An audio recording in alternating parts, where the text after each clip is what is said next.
Well, happy Thursday. I am 10 Weather Impact meteorologist Justin Gehrts joining you for the 10 Weather Impact show. Certainly a lot of things to talk about. We have some showers and storms that have been sprouting here over the past little bit here in central Ohio. Also watching for the potential for some strong to severe storms perhaps on Saturday. And then a big cool down early next week. It's going to be short-lived. If you've been enjoying the 80s, there are plenty of warm days ahead once again for next week, even after that little cool down. Let's jump right to live radar as we do see some of that activity that has developed. In fact, just for the past half hour or so with some of this. From Newark down toward Lancaster, we see this little line of rain and maybe a couple of thunderstorms embedded with this.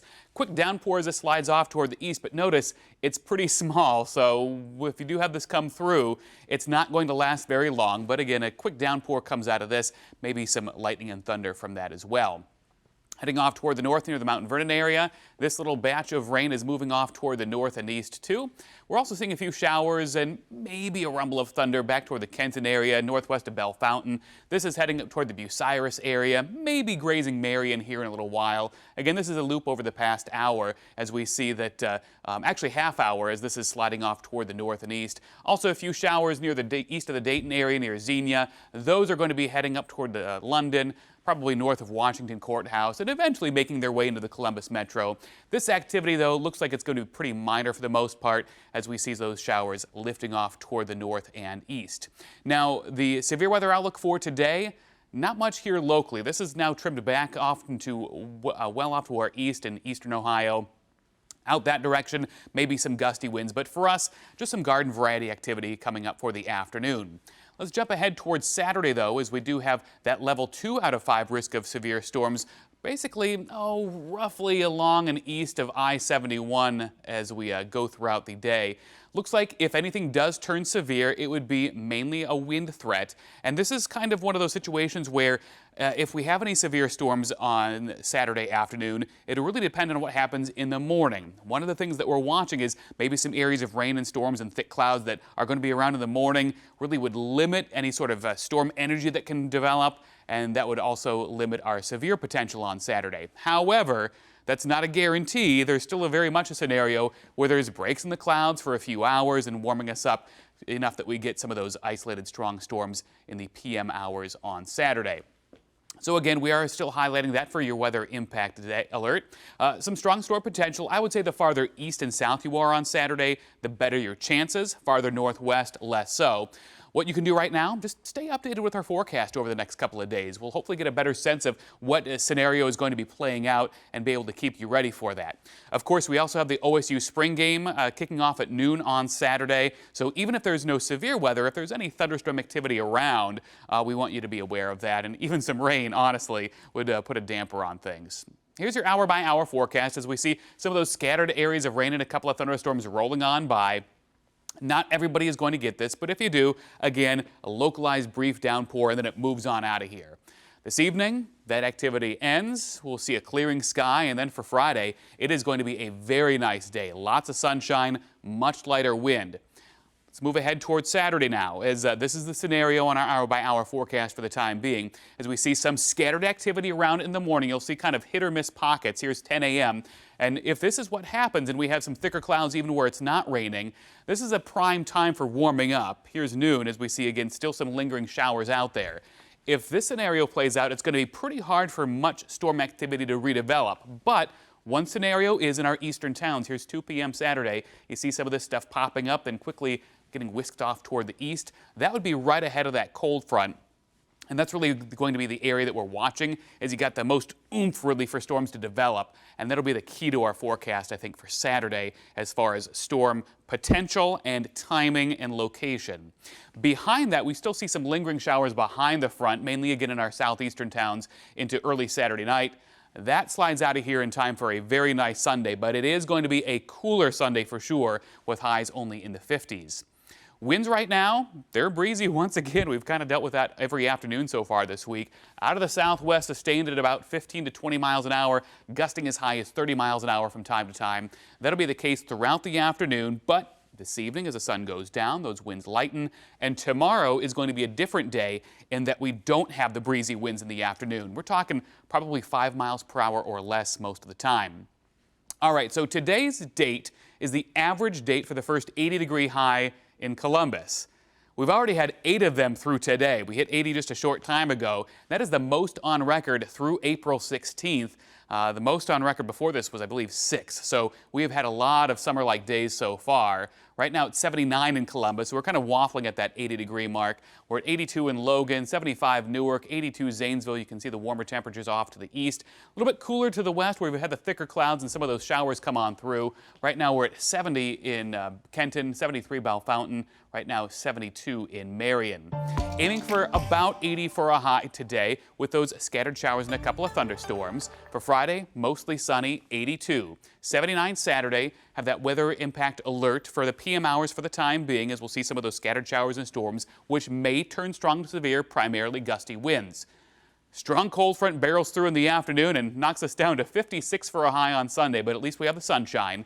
Check out the overnight lows early next week as well. A couple of mornings in the 30s. Outlying areas, rural areas, may have some patches of frost if the winds get light enough, so keep that in mind.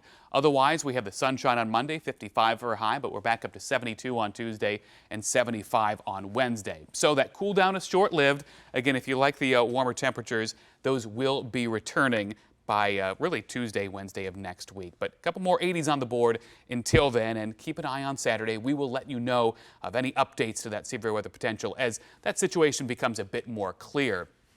Of course, we have had the times of severe weather around the state and really around the country. Extreme weather continued to rage across the central U.S. on Wednesday with more reports of tornado activity and a new group of intense storms dropping softball-sized hail near Kansas City, golf ball-sized hail here in Ohio. This as the threat of more hail damaging winds and tornadoes continues from Dallas to Chicago. Reed Binion reports. Golf ball-sized hail raining down in Ohio on Wednesday. Ohio, one of multiple states dealing with destructive hail over the past few days as thunderstorms and other violent weather tear across the central U.S. Since Monday night, there have been more than 24 reports of tornadoes in various parts of the U.S. heartland, including one that ripped through Clinton, Missouri Wednesday evening. This one specifically came down and went way up. We had several right in the middle of town that were starting to come down, and we were blessed that they went back up. We're very fortunate that there's no injuries or fatalities. There is, however, significant damage, and roughly 2,000 residents were left without power. The extreme weather in the central U.S. has also included flooding.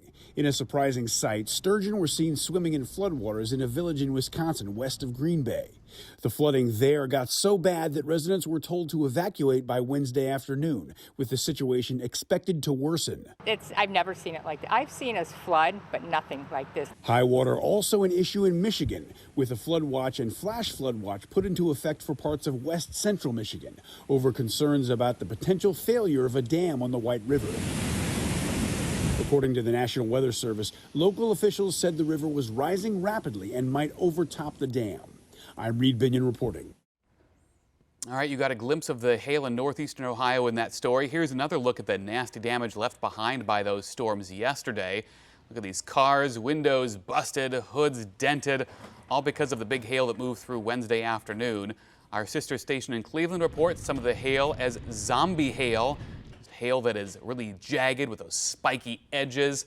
Our northern towns barely avoided those storms yesterday. Again, this is just in northeastern Ohio, so certainly was a big mess up that direction. We are looking for that potential for strong storms, and thankfully that stayed just outside of our local area. As we showed you yesterday, a round of severe storms brought tornadoes to Iowa, Oklahoma, and Wisconsin Tuesday into Wednesday. One powerful storm tore through the town of Union Center, Wisconsin, creating widespread damage. That town is about an hour and a half northwest of Madison. The Juneau County Sheriff's Office said at least 10 houses were impacted by that storm, but no injuries were reported. The National Weather Service rated that tornado as an EF3 with peak winds estimated at 140 miles an hour. It was on the ground for about over 9 miles with a maximum width of about 80 yards. Definitely a big mess throughout Wisconsin. And down in northern Illinois, close to where I grew up, as a matter of fact, high winds Tuesday night caused storm damage in Pearl City in northern Illinois. There you see trees toppled, in fact some big ones knocked over as that utility truck comes rolling up to check things out and make sure that power lines are taken care of, but certainly a lot of issues with those strong straight line winds that came through northern Illinois. The same storms that actually went through Iowa earlier that evening. Plenty of damage from those. All right, severe storms swept through Ann Arbor on Tuesday night into Wednesday, bringing strong winds that knocked down trees, damaged buildings, and left widespread power outages. Just as University of Michigan students prepare for finals week, footage provided by Ann Arbor officials shows one of the walls at Veterans Memorial Park Ice Arena, the ice rink at the University of Michigan, being blown away by those strong winds. Yeah, certainly taking that out. There you see it collapsing from those strong winds. All right, Tuesday storms in Iowa hit during a soccer game in one town, leading a high schooler to help another student get to safety. You can hear from them now.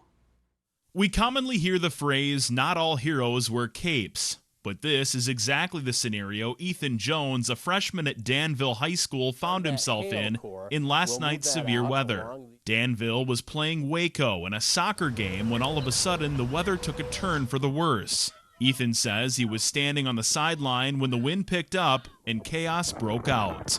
Everyone thought it was like birds flying around, but then we saw like clouds touching down and like winds started getting really bad. And next second, people are screaming tornado and the sirens ain't going off. So everyone was just running, people were confused. While running for cover, Ethan sprang into action, noticing and assisting fifth grader Clayton Lloyd from Waco, who was struggling on crutches to get to the nearby restroom for shelter from the possible tornado.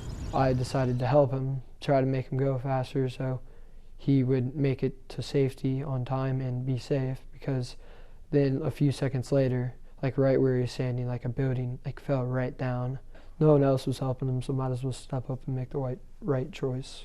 Clayton says he was scared, but he knew as soon as Ethan stopped to help him, he was going to get to safety. He picked my crutches up and threw me over his shoulder and carried me to the bathroom. The Danville freshman's actions not only provided a sense of security for Clayton, but also sparked a range of emotions from Clayton's parents. It is super emotional, especially for a child to be helping another child like that. I think that it's just amazing, and I'm really super grateful that somebody was there to help. It's a scary moment. Ethan says he thanks a higher power for having him at his best when Mother Nature was at her worst. I just want to put everything to God. He helped me make the right decision and helped me do the right thing in that position. I don't think if I had God there, it would have been as smooth as it would have been. So I'm very grateful he was there to help us in the time we needed him. All right, and finally today, let's check out some video into us here at 10 TV. Saw it briefly before, but another view here, Shiocton, Wisconsin. The sturgeon swimming in the floodwaters. That is certainly a confusing thing for them, trying to figure out what is going on. But yeah, a lot of heavy rain with a waterlogged ground in that area. There you see it swimming along, thinking, where on earth am I? They'll eventually find their way, I'm sure, but I suppose if somebody wanted easy pickings, there it was. And on the flip side, New York City has experienced unseasonable summer-like warmth this week. Record highs happening there. According to WCBS, the city reached a high of 90 degrees in Central Park, beating a record high of 87 set back in 1941. During the mid-afternoon yesterday, many New Yorkers were seen out enjoying that weather. Yeah, they certainly have been even warmer than we were if they hit 90. We've had plenty of 80s, as I showed you there. We've had over a half dozen of those already so far this season. But that warmth has been very widespread. Numerous record highs set this week. Thankfully, next week is a little more calm in that regard as far as any active weather and the big-time warmth that's been taking over a good share of the country. Another check of your 7-day forecast. Again, about 80 for a high today. We'll see some of those spotty showers and thunderstorms working across the area periodically. Then tomorrow is a nice quiet day. Less wind, 82 for a high with a mostly sunny sky. We're keeping an eye on Wednesday. Still have that weather impact alert for the mainly PM hours at this point for seeing the potential for some stronger thunderstorms, which may produce gusty winds. All depends on how the morning plays out. In any case, there is going to be some rain and storm activity throughout the day off and on, even if nothing does turn severe. So we want you to be aware of that at the very least. Beyond that, the cold front ushers in some cooler temperatures, 50s Sunday and Monday, but we rebound to the 70s shortly thereafter. That's it for us here on the 10 Weather Impact Show here on 10 TV Plus. Of course, coming up later on today, starting at 4 o'clock, Chief Meteorologist Chris Tomer is here to let you know what to expect with the weather over the coming days, have the latest updates on Saturday's weather potential, as well as a look at any cooler temperatures we have coming up. And as always, you have the 10 TV app ready and waiting for you for any further updates. In the meantime, have a great afternoon.